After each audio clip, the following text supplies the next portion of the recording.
It is week 3 of hashtag Feb Self-Love. What up, my peoples, my darklings? How are you all? Morning. I think I'm like beyond tired. I have not been sleeping good this whole week. So I only had like 3 hours last night. So you know how you get like past a certain point of tiredness and you're just kind of like, bleh. Yeah, I'm there right now. How's your morning? So, this is part of the community collaboration created by the beautiful Amethyst Ascension, and it is hosted by the amazing Debbie from Debbie's Witchy Vlog and Carla from Miss Kulala's channel. I hope I said that right. I think I did. This week is an excellent week to explore like your emotions and your mental health and journal about it. And also we have a awesome empowerment spread. So very much empowering, right, to process emotions and conquer them and balance them out and kind of explore where you're at mentally. I mean, that is such a beautiful form of self-care and love. And I think it is excellent. So, geniuses. This week, I've been a bit better than I was. For a bit there, I kind of fell into a little depression, and my emotions and my mental health, it fluctuates very, very frequently. So it's either day to day, week to week. Sometimes I just get really sad and I'll just take that time to regenerate, no matter how I have to do that. And I kind of want to talk about that before I get into the spread, because often I feel like people who experience severe chronic depression, like myself, we're guilted and shamed into thinking we are lazy if we need to take time to ourselves to reflect and to pick ourselves back up, if we need to rest. And you know what? I really don't care how people view this or want to judge it. It really pisses me off when people look at it, or other people who experience it, and they're just like, oh, it's an excuse, or they're lazy, or come on, it isn't that bad. It's something that if you don't experience yourself, you will not understand how crippling it can be and how difficult it is to pick yourself back up when you fall into those slumps. And it's not to really play like victim poor me, it's to kind of explain the reality of it. People like myself that have often struggled with this, you're warriors for carrying on, for continuing to pick yourself back up after you fall. I think everybody's experienced depression at least once in their life, but when you are living with chronic depression, it's a pretty intense ball game, right? But we truck along, we keep going, we keep moving, and there is nothing more empowering than that. And I don't feel ashamed for indulging in escapism when I'm like that, or just kind of reclusing for a few days to kind of lay in bed and rest and watch a TV show. But might I suggest a few things that I do when I know I am sad and kind of having a little episode?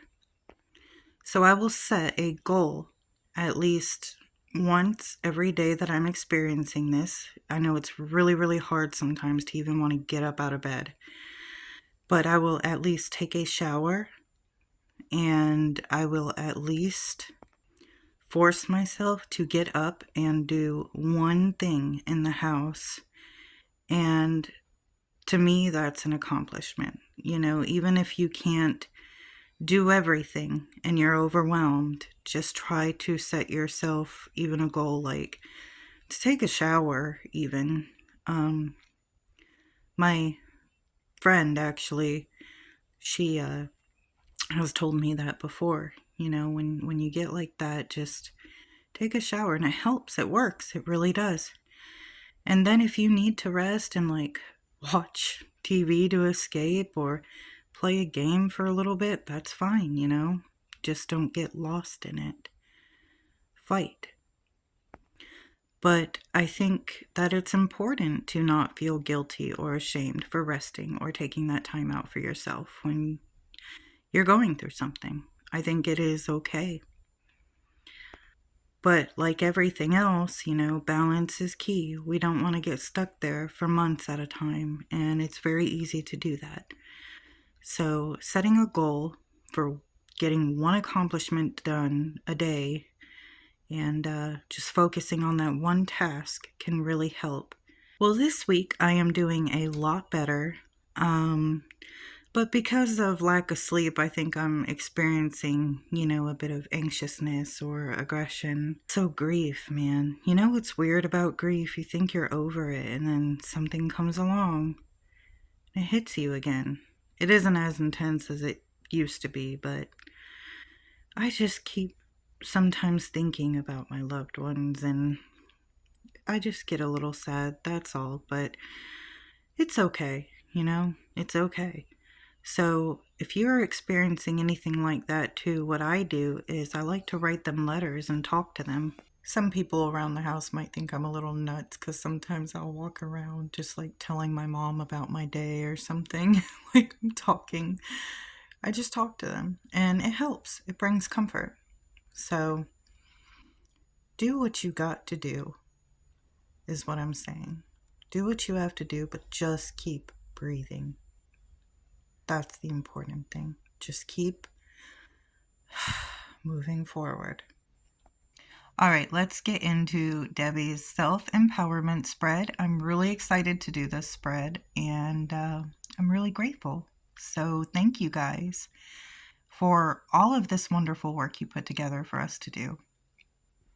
So today I chose to do this spread with a oracle deck. Not just any oracle deck, but a beautiful oracle deck, one of my favorite oracle decks. Journey of a Lonely Soul. Wait till you see this art if you haven't already. It is so beautiful. I am going to go ahead and draw the cards quick and then go through the questions and my interpretation with you. For the first question, what is my source of inner strength and power?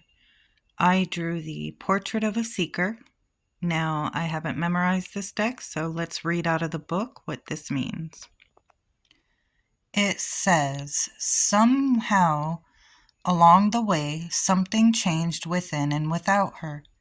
She looks upon her face and sees a weary soul who has seen and done much, suffered and grew from this suffering. Others see a legend. Okay, I'm going to cry. Your journey will not leave you unmarked.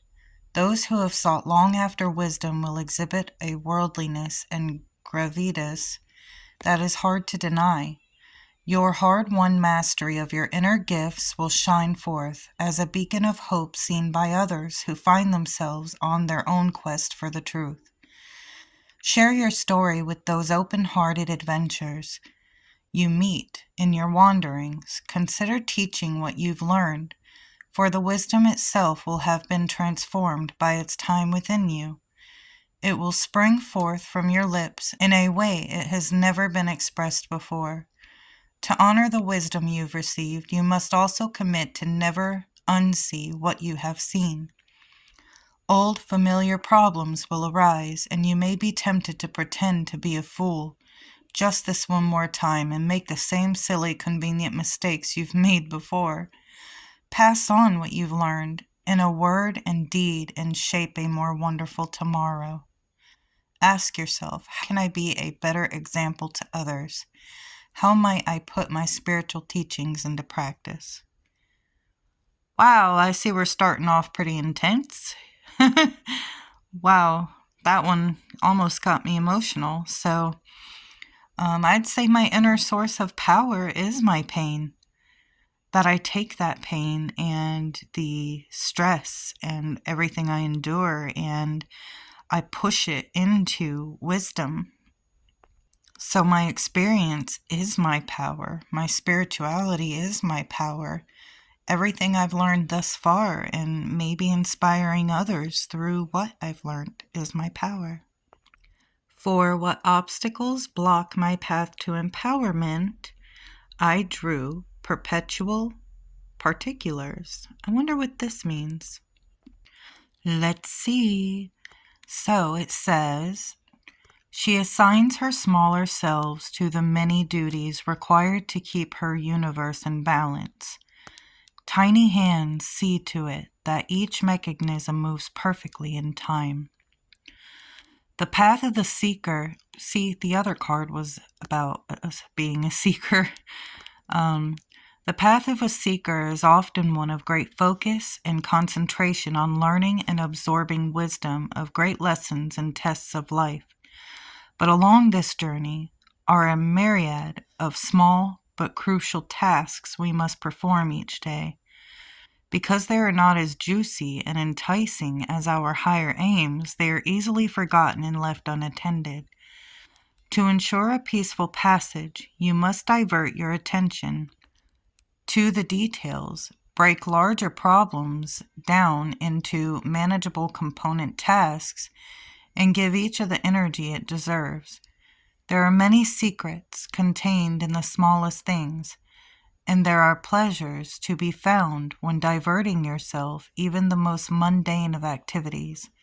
When all of the wheels of your life spin in harmony with one another, the sense of ease and equilibrium will speed you along your greater path.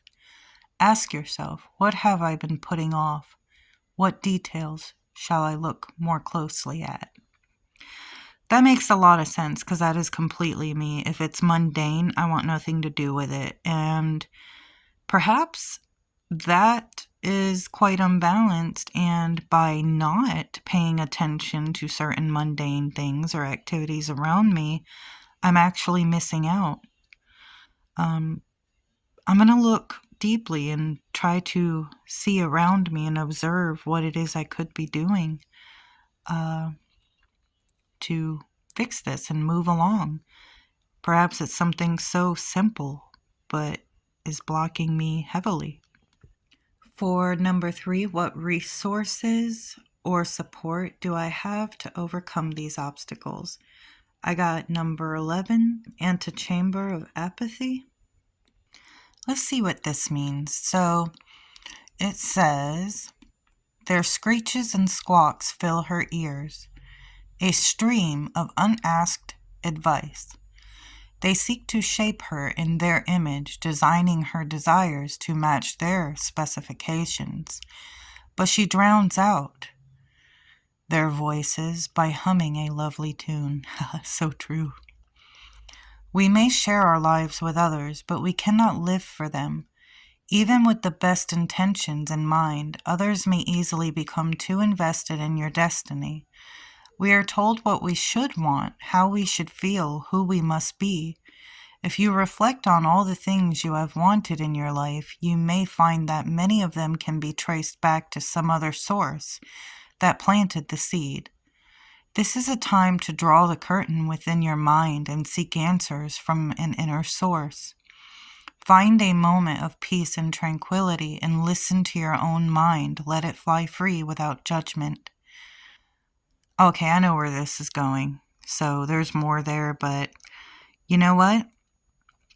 I'm always looking to others for support, like my close friends or my boyfriend. I do believe this to really resonate with me, and I'm always trying to take into consideration what others say I should do, say I should be, what I should, So that comes from like a lack of trust of self.